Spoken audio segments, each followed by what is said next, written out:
জানিয়ে দিচ্ছি আজকের প্রধান সংবাদ শিরোনাম। সাথে আছি আমি হাসান আয়ুব। দ্রুত নির্বাচন, রোজার আগেই কাজ শেষ করে ফেরার ইঙ্গিত প্রধান উপদেষ্টার। আগামী বছরের ফেব্রুয়ারি মাসে রোজা শুরুর আগেই নির্বাচন আয়োজন শেষ করে নিজের পুরনো কাজে ফিরে যাবেন বলে জানিয়েছেন অন্তর্বর্তী সরকারের প্রধান উপদেষ্টা ডক্টর মোহাম্মদ ইউনূস।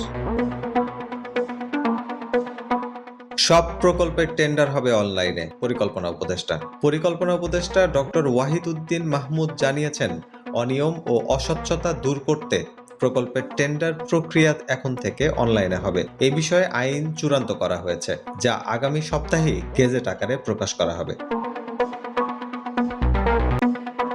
জামাত আমিরের সঙ্গে চীনা রাষ্ট্রদূতের সাক্ষাৎ।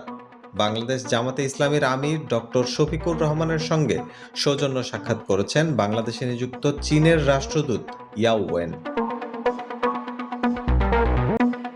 অস্ট্রেলীয় সাংবাদিকের প্রশ্নে রাগে ফেটে পড়লেন ট্রাম্প। হোয়াইট হাউসে সাংবাদিক সম্মেলনের সময় অস্ট্রেলিয়ান ব্রডকাস্টিং কর্পোরেশনের সাংবাদিক জন লায়ন্সের সাথে তীব্র বাকবিতণ্ডায় জড়িয়েছেন ডোনাল্ড ট্রাম্প।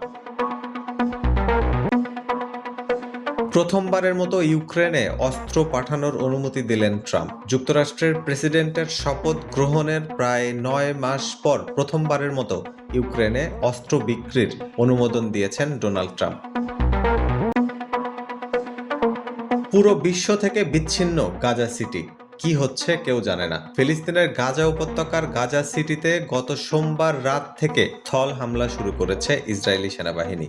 এর মধ্যে তাদের হামলায় গাজা সিটির টেলিফোন ও ইন্টারনেট সেবা বন্ধ হয়ে গেছে। বাংলাদেশ আফগানিস্তানকে হারিয়ে নিজেদের কাজটা সারল। সুপার 4 নির্ভর করছে শ্রীলঙ্কা আফগান ম্যাচের উপর। আফগানিস্তানের বিপক্ষে জয় পেয়েছে বাংলাদেশ, ফলে এখনো টিকে আছে টাইগারদের সুপার 4-এ ওঠার আশা। তবে অপেক্ষা শুধু শ্রীলঙ্কার, কারণ আফগান ও লঙ্কানদের মধ্যকার ম্যাচে আফগানিস্তান হারলেই সুপার 4 নিশ্চিত হবে বাংলাদেশের।